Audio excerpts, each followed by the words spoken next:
నమస్తే. నిన్న రేవంత్ రెడ్డి అధ్యక్షన జరిగినటువంటి కేబినెట్ మీటింగ్ లో కొన్ని కీలక అంశాలను తెర మీద తీసుకొచ్చిరు కాంగ్రెస్ పార్టీ మంత్రులు, అధికార పార్టీలు. సో నిన్న 200కే అంటే 500కే సిలిండర్, 200 యూనిట్ల కరెంటు ఫ్రీ, టీఎస్ నుంచి టీజీగా మార్చడం. సో ఇవన్నీ కూడా పరిగణలోకి తీసుకొని మొత్తం ఆమోద ముద్ర వేసిన పరిస్థితి చూసినాం మనం. అందశ్రీ రాసినటువంటి జయ జయ హో తెలంగాణ అనేది రాష్ట్ర గేయంగా కూడా నిన్న ఆమోదించరు. సో వీటన్నిటి మీద అధికార పార్టీ తీసుకొచ్చినటువంటి వీటన్నిటి మీద ప్రతిపక్ష పార్టీలు మండిపడుతున్నాయి. అసలు ఏంటి ఆ మండిపాటు ఏంటి, ఎందుకు విమర్శిస్తున్నారు, ఒకసారి డిస్కస్ చేద్దాం. నాతో పాటు లోకేష్ యాదవ్ ఉన్నారు, టీపీసీసీ అధికార ప్రతినిధి, తెలంగాణ ఉద్యమకారుడు, ఉస్మానియా యూనివర్సిటీ. అన్న ముందుగా నమస్తే. సో మొత్తానికి అనుకున్నది సాధించిర్రా? 200 యూనిట్ల కరెంటు ఫ్రీ అన్నారు, బాగానే ఉంది. సిలిండర్ 500కే అన్నారు. టీఎస్ నుంచి టీజీగా ఎందుకు మార్చాల్సి వస్తుంది, ఏంటి అసలు? తెలంగాణ ప్రజానికానికి ఒక నిగూఢమైన అర్థం, చాలా మంది లేని అంశం ఏంటంటే టీఎస్ అంటే తెలంగాణ స్టేట్ అనుకుంటున్నారు, తప్పది. టీఎస్ అంటే తెలంగాణ శేఖర్, తెలంగాణ నీకు అని తెచ్చినాం. తెలంగాణ శేఖర్ అంటే చంద్రశేఖర్, తెలంగాణ శేఖర్ పేరుతో తెలంగాణ రాష్ట్రం పెట్టుకుంటాను. తెలంగాణ టీజీ అనేది తెలంగాణ అస్తిత్వానికి ప్రతిరూపం. అది తెలంగాణ ఉద్యమంలో మేము మా బళ్ళు, మా 2 వీలర్స్ మొత్తం కూడా విద్యార్థిని జేఏసీ నాయకులు మేము మా ఏపీని తీసేసి టీజీని ఆ రోజు తెలంగాణ రాష్ట్రం ఏర్పడమని మేము పెట్టుకున్నాం. కార్లు మొత్తం రోడ్ల మీద పోతున్న కార్లు తెలంగాణ వాదులు మొత్తం ఉద్యోగులు, అదేవిధంగా చాలా మంది మాకు తెలిసిన వ్యక్తులందరూ కూడా ఆపి వాళ్ళు అడిగితే వాళ్ళు స్వచ్ఛందంగా వాళ్ళే ఓకే డన్ తీసేసేయని చెప్పి తీసేస్తే మేము స్టిక్కర్లు టీజీ అంటించినాం. కొంతమందికి బ్లాక్ పెయింట్ తో రాసినాం. మేము ఒక ఉద్యమంగా దాని కార్యక్రమం తీసుకొని చేసినాం. టీజీ అనే పదము తెలంగాణ అస్తిత్వానికి ప్రతిరూపం. ఎవరు చెప్పిండు టీఎస్ పెట్టమని చెప్పింది? ఎవరు చెప్పారు నీకు? అంటే కేసీఆర్ కి గతంలో వేద పండితులు కొంతమంది చెప్పారంట టీఎస్ అని ఉంచితేనే తెలంగాణ ఆత్మగౌరవం కాపాడుకో. అందుకని నేను చెప్తాను, వేద పండితులు చెప్తే నీ ఇంట్లో మార్చుకోవే, వాస్తు ప్రకారం చెప్తున్నావు. తెలంగాణ సమాజంలో ఎవరు నీకే సంబంధం? అసలుకి నీకే సంబంధం? తెలంగాణ ప్రజలు చెప్పారు నీకు టీజీ తీసేసి టీఎస్ పెట్టమని చెప్పని. టీజీ అనేది తెలంగాణ అస్తిత్వానికి ప్రతిరూపంగా కోట్లాది మంది విద్యార్థులు, యువకులు, దళితులు, బహుజనులు, సబ్బన్న వర్గాలు మొత్తం ఉద్యమం చేసి టీజీ అని చెప్పని ఒక ఉద్యమలక చేసింది దాన్ని, తన కార్యక్రమం చేసింది. దాని మీద తెలంగాణ రాష్ట్రం వచ్చిన తర్వాత టీజీ వదిలి టీఎస్ అన్న సరే మేము చాలా బాధపడ్డాం. మేమంతా వేల మంది చాలా బాధపడ్డాం. మేమంతా ఈరోజు చాలా అంత హర్షం వ్యక్తం చేస్తున్నాం. ఈరోజు కాంగ్రెస్ ప్రభుత్వం, ప్రజాప్రభుత్వంలో రేవంత్ రెడ్డి గారు, బట్టి గారి నాయకత్వంలో ఈరోజు టీజీని పెట్టడం, దీన్ని పూర్తిగా హర్షిస్తున్నాం. మేము తెలంగాణ అస్తిత్వానికి ప్రతిరూపం. తెలంగాణ ఉద్యోగకారులకి వారి హృదయాల్లో ఉన్నటువంటి మాటని ఈరోజు మీరు ప్రతిబింబించారు కాబట్టి దీన్ని 100% తెలంగాణ వాదానికి న్యాయం చేసినట్టయింది. సో నిన్న రేవంత్ రెడ్డి ముఖ్యమంత్రి మాట్లాడుతూ కేసీఆర్ రండా గిండా ఇలాంటి మాటలు ఎట్లా చూడొచ్చు? ఒక సీఎం హోదాలో ఉన్న వ్యక్తి అట్లా మాట్లాడొచ్చు? సో మీరు నువ్వు ఒక రాష్ట్ర ముఖ్యమంత్రిగా ఉండి, గతంలో రాష్ట్ర ముఖ్యమంత్రిగా ఉండి కేసీఆర్ ఏం మాట్లాడాడు? ఒక కేంద్ర మంత్రిగా ఉన్నటువంటి కిషన్ రెడ్డిని పట్టుకొని ఏం మాట్లాడు? రండా అనడా? ఒక రండా ఈ రాష్ట్ర ముఖ్యమంత్రి, ఒక రండా ఈ రాష్ట్రానికి బీజేపీ రాష్ట్ర అధ్యక్షుడు చెప్పి మాట్లాడేది నువ్వు కదా. కాంగ్రెస్ ప్రభుత్వాన్ని పట్టుకొని కాంగ్రెస్ ఆ రోజు కాంగ్రెస్ ప్రభుత్వం, సమైక్య ఆంధ్రప్రదేశ్ లో ఉన్న కాంగ్రెస్ ప్రభుత్వం తెలంగాణ రాష్ట్రం వచ్చిన తర్వాత తెలంగాణ రాష్ట్రం విడిపోయింది. తెలంగాణ ఇచ్చింది కాంగ్రెస్.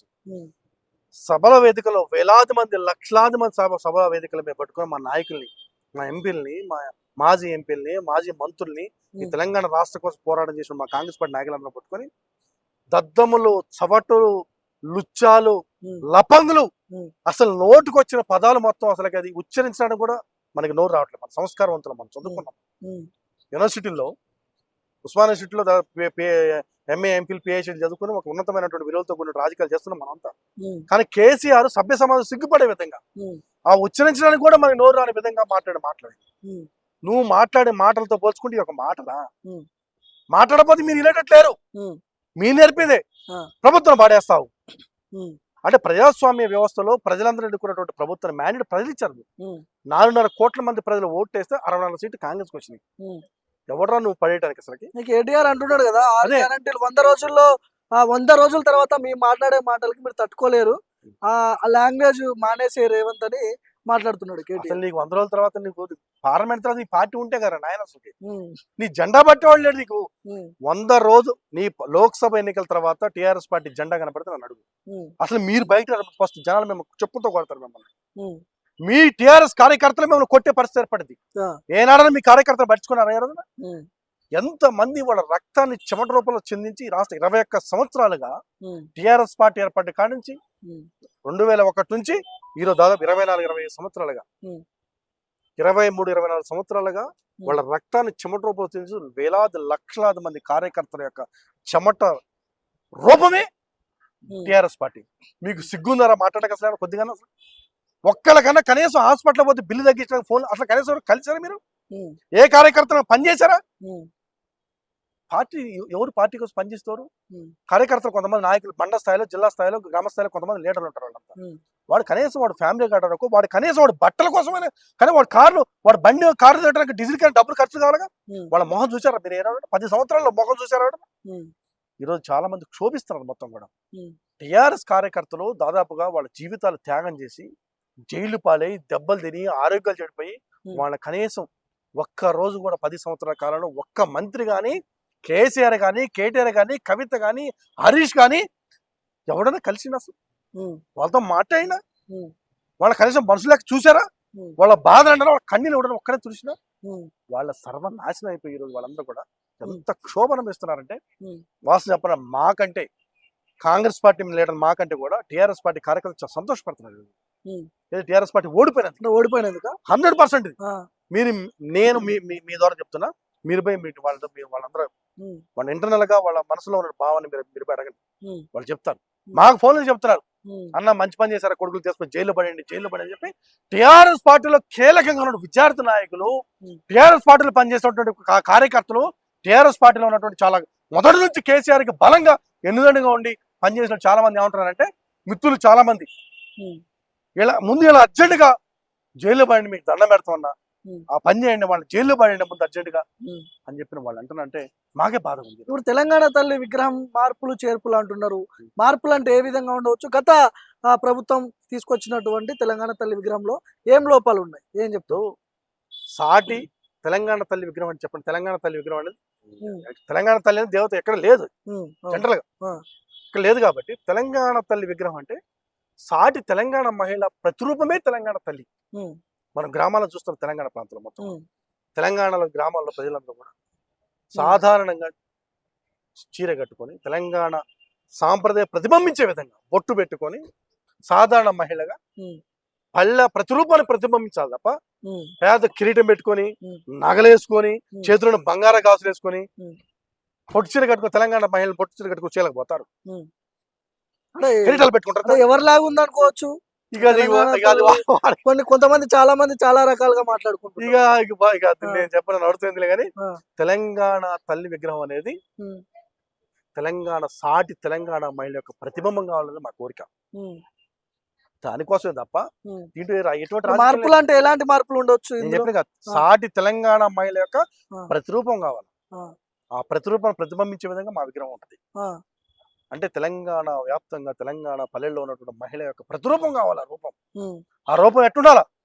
మహిళ ఒక సాధారణ మహిళ చీర కట్టుకొని తెలంగాణ తన ఉట్టుబట్టే విధంగా చెనిగిపోతున్న మహిళ కావాలా? ఒక మహిళ తెలంగాణ పల్లెల్లో ఏ విధంగా బతుకుతో ఆ రూపం కావాలి మాకు. దొరసాని రూపం మాకొద్దు, కిరీటాలు పెట్టుకున్న రూపాలు మాకొద్దు, బంగారు గొలుసు వేసుకున్న మాకు రూపం మాకొద్దు. తెలంగాణ సాటి తెలంగాణ మహిళ యొక్క రూపమే తెలంగాణ తల్లి రూపం కావాలని మా ఆకాంక్ష. దాన్ని నెరవేర్చే కార్యక్రమాలు జరుగుతుంది. కాబట్టి ఎట్టి పరిస్థితుల్లో కూడా మేము చేసిన న్యాయబద్ధమైనటువంటిది, ప్రజలందరూ కోరుకునేటటువంటి దాని చేస్తున్నారు తప్ప ఈ తెలంగాణ ప్రజాప్రభుత్వంలో ఇది ప్రజల ప్రభుత్వం. ప్రజల ప్రభుత్వంలో ప్రజల యొక్క అభిప్రాయాలే మాకుంటాయి తప్ప వేరే అభిప్రాయాలు ఉండవు. దానిలో భాగంగానే మార్పు జరిగింది. టీజీ మార్పు కానీ తెలంగాణ తల్లి విగ్రహం యొక్క రూపం మార్చడం కూడా తెలంగాణ ప్రజల యొక్క ఆకాంక్ష. అది కొత్తగా ఏం కాదు. నాగార్జున సాగర్ ప్రాజెక్టు కావచ్చు, శ్రీశైలం కావచ్చు, కేఆర్ఎంబికి అప్పచెప్పిర్రు, కేంద్రానికి అప్పచెప్పిర్రు, ఇలాంటి మాటలు మాట్లాడింది నిన్న ముఖ్యమంత్రి. సో ఈ గతంలో ఏం జరుగుండొచ్చు, ఎవరి లోపాలు ఇవన్నీ? వాస్తవే కదా. జగన్కి అమ్ముకుంది ఎవరు? కేసీఆర్ తన రాజకీయ లబ్ధి కోసము జగన్కి తాకట్టు పెట్టింది నువ్వు కదా. నాగార్జున సాగర్ జలాన్ని కృష్ణా గోదావరి బేసిన మీద అసలు ఒక ఆనకట్ట కట్టినవా? నువ్వు మొత్తం కూడా సంతకాలు పెట్టి దొంగ సంతకాలు పెట్టి రాజకీయ లబ్ధి కోసం కార్యక్రమాలు చెప్తా.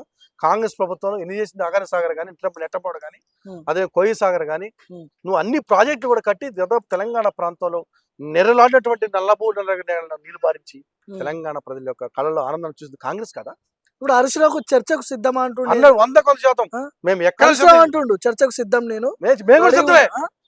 మా బట్టి గారు వస్తారు, మా రేవంత్ రెడ్డి గారు వస్తారు. ఉమ్. దమ్ముడు నువ్వు కేటీఆర్ కేసీఆర్ ఎవరితో రండి, ఉమ్. ఎక్కడ పెట్టుకుంటే డేటు ప్లేసు మీరే ఫిక్స్ చేయండి. ఉమ్. మా వాళ్ళు వస్తారు, మీకు దమ్ముంటు రండి. ఉమ్. మీరు ఏం చేశారు? ఉమ్. గోదావరి కృష్ణ పరివాహక ప్రాంతంలో నీళ్లు పారుతున్నట్టు వాటి మీద ఎక్కడ మీరు ఆనకట్ట కట్టి ఏంది మీరు చేసింది ఏంది? ఉమ్.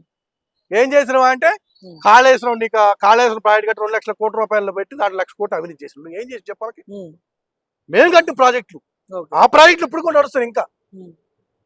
నువ్వు అవినీతి చేసింది మీరు. ఉమ్. కేసీఆర్ కుటుంబం మొత్తం కూడా జగన్ అమ్ముడు పోయింది మీరు కాదా? ఉమ్. మీరు అమ్ముడు పోయి జగన్ అమ్ముడు పోయి మీరు లోపాయకర ఒప్పందం పెట్టుకుంది మీరు. ఉమ్. ఈ చెలవాటా సంబంధించి ఎటువంటి దానికైనా కానీ, ఎటువంటి డెబిట్ కానీ, ఎటువంటి దానికైనా మేము సిద్ధం. మేము ఉమ్. మా రేవంత్ రెడ్డి గారు, మా బట్టి గారు వస్తారు. మీకు దమ్ముంటే ఎవరు వస్తారు రండి. మీరు ఎందుకు అంత ఆవేశంగా మాట్లాడిండు నిన్న ముఖ్యమంత్రి సీఎం? వాస్తవం బాధ ఎందుకు అంత అంత రియాక్షన్ ఎందుకు అయ్యిండు? తెలంగాణ ఉమ్. ఇప్పుడు ఒకటి చెప్పాడు, ఉమ్. కేటీఆర్ ఏం మాట్లాడతారు? ఉమ్. ప్రభుత్వాన్ని కూలగొడతాం.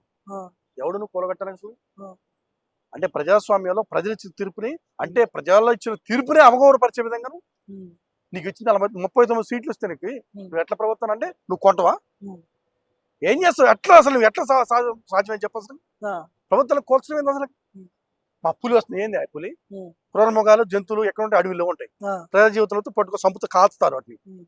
క్రూరమృగాలు వస్తే ఏం చేస్తారు? ఓకే. చేసి అడవిలో వెళ్తే చేసి బోన్లో పెట్టదు. ఇప్పుడు పార్లమెంట్ ఎన్నికల్లో బీఆర్ఎస్ లోక్సభ అభ్యర్థులదే కీలకం అంట. కేంద్రంలో ఏ గవర్నమెంట్ వచ్చినా కూడా వీళ్ళే కీలకంగా కీరోలు బీఆర్ఎస్ వాళ్ళది ఉంటుందంట. అసలు వాళ్ళు గెలిస్తేగా. ఉమ్. నువ్వు ఈ తెలంగాణ రాష్ట్రంలో 17 లోక్సభ స్థానాల్లో ఒక్క స్థానం చెప్పు గెలిచే స్థానం ఒకటి చెప్పిన. ఉమ్. ఒక్క స్థానం కూడా గెలవని నేను చెప్తాను. ఇప్పుడు కేటీఆర్ కూడా పోటీ చేస్తున్నాడు. కేటీఆర్ ఖచ్చితంగా ఓడిపోతుంది. ఎక్కడ నుంచి పోటీ చేస్తాడు వాళ్ళకి? ఆ. నువ్వు పలానా దగ్గర పోటీ చేస్తా నేను గెలుస్తాను చెప్పను. ఉమ్. నువ్వు ఎక్కడ పోటీ చేసినా మీకు ఓడిపోవటమే. ఉమ్. వాళ్ళ డిపాజిట్ రావు. ఉమ్. అసలు ముందు వాళ్ళ టీఆర్ఎస్ పార్టీ కార్యకర్తలు వాళ్ళు పనిచేయట్లేదు. ఉమ్. వాళ్ళు అన్యాయానికి గురి చేశారు, వాళ్ళు వివక్షకు గురి చేశారు, వాళ్ళ రక్తాన్ని తాగారు. ఉమ్. ఇప్పుడు కేసీఆర్ ఏదో బహిరంగ సభ పెడుతున్నట్టు నల్గొండలో. సో వాళ్ళ దాంతో బొంద ఏమన్నా ఊపు వచ్చే అవకాశం కనపడదు బహిరంగ సభ లేదు, తెలంగాణలో? బహిరంగ సభ లేదు, వాళ్ళ బొంద లేదు. ఆ. ఏదో మళ్ళీ మసిబూసి మారేడు పని చేసి ఈ కార్యకర్తల యొక్క ఆత్మస్థైర్యం నింపడం కోసం ఏదో వాళ్ళందరికీ మేము అది చేస్తాం ఇది చేస్తాం మన ప్రభుత్వం వస్తుంది. ఇప్పుడు నీకు ఒకటి వాస్తవం ఏంటంటే తెలంగాణ రాష్ట్రంలో ఎప్పుడైతే టీఆర్ఎస్ పార్టీ ఏర్పడిందో అది ఆడ మొహాలు చూసే పరిస్థితి లేదు. ఉమ్. జిల్లాల్లో కానీ మండలాల స్థాయిలో కానీ ఇక్కడ టీఆర్ఎస్ భవన్లో కానీ ఎవరు అసలు పిలిచి వచ్చే పరిస్థితి లేదు. ఉమ్. వాళ్ళకి ఏదో మళ్ళీ ఒక్కసారి ఆత్మగౌరవం మళ్ళీ వాళ్ళ ముందు ఏదో కొన్ని మాయమాట చెప్పి మళ్ళీ అందరూ తీసుకురావాలని ఒక ఉద్దేశంతోటి మళ్ళీ టీఆర్ఎస్ మన ప్రభుత్వం వస్తుంది, మళ్ళీ 6 నెలల్లో, మళ్ళీ 100 రోజుల్లో, లేదా 6 నెలల్లో, లేదా 3 నెలల్లో మన కేసీఆర్ ముఖ్యమంత్రి అని చెప్పని ఒక మాయ మాటలు చెప్పి ప్రజల చైతన్యపరచడం తప్ప నేను మీ ముఖంగా తెలంగాణ ప్రాంతంలో ఉన్నటువంటి టీఆర్ఎస్ పార్టీ కార్యకర్తలు చెప్పేది ఒకటి, దయచేసి మళ్ళీ ఒక్కసారి వాళ్ళ మోసానికి మీరు బలిగా వద్దు. ఇప్పటికైనా ఆలోచన చేయండి. కేసీఆర్ 10 సంవత్సరాల్లో ఈ రాష్ట్రంలో ఉన్నటువంటి టీఆర్ఎస్ పార్టీ ఎంతమందికి ఎన్ని పనులు చేసిండు, ఎంతమంది సమస్యలు పరిష్కారం చేసిండు, ఎంతమంది పేదల యొక్క కష్టాలు తీర్చిండు, ఎంతమంది కన్నీళ్లు చూసిండు, ఎంతమంది స్కీమ్స్ డెవలప్ చేసిండు. కేటీఆర్ మాట్లాడుతారు. ఈ రోజు ఏం మాట్లాడతారు? సర్పంచులు నిధులిపోతే, సర్పంచులు బకాయిలు చెల్లించకపోతే మేము ధర్నా చేస్తాం. సిగ్గుందే?